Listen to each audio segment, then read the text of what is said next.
I'm just fasting for the Most High.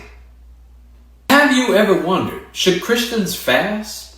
Is it required? And if it is, how do you fast in the first place? Well, lucky for you, in Jesus' Sermon on the Mount, in Matthew chapter 6, verses 16 to 18, he answers this question. So it goes, whenever you fast, don't be gloomy like the hypocrites, for they make their faces unattractive so that their fasting is obvious to people.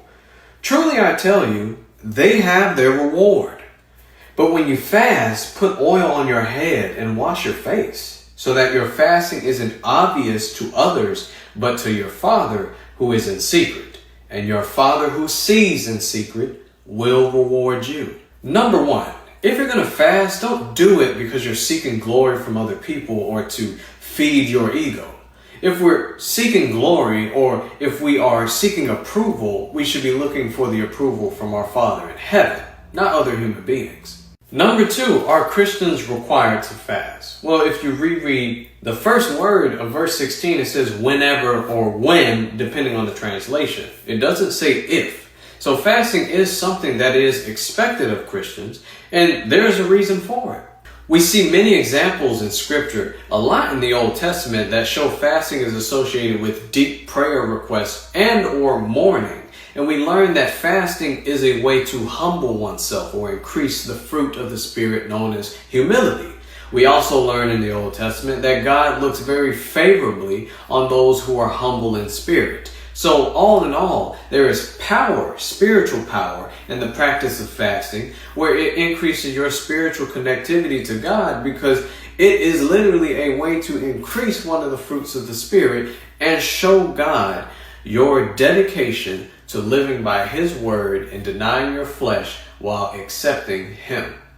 Now, I'm going to do one of my written posts just so I can give you many examples of fasting in Scripture, but I wanted to share some with you really quick.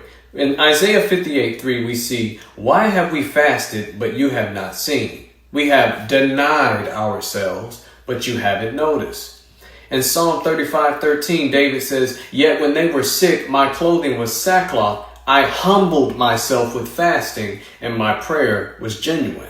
We see even before King David that fasting is a humbling experience, because Moses tells us in Deuteronomy 8:3, "He humbled you by letting you go hungry. Then he gave you manna to eat, which you and your ancestors had not known, so that you might learn that man does not live on bread alone, but on every word that comes from the mouth of Yahweh." Finally, we will see a verse that shows us the power of fasting. And when I read this to you, remember, fasting increases your humility because it is a humbling experience. In Isaiah 66 verse 2, it states, "My hand made all these things, and so they all came into being.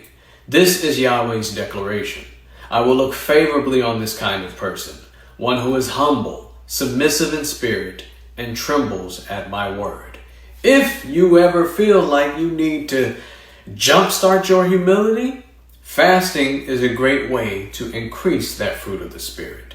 Bowing before God in and of itself is humbling, but bowing before God while fasting is even more humbling.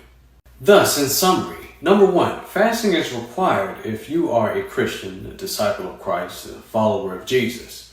Number two, fasting is a way to increase your humility, because it is an act that humbles you before the mighty hand of God.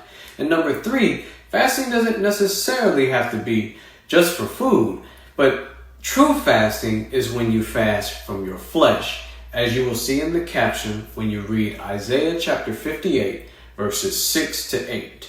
This is what true fasting looks like to our God. God bless.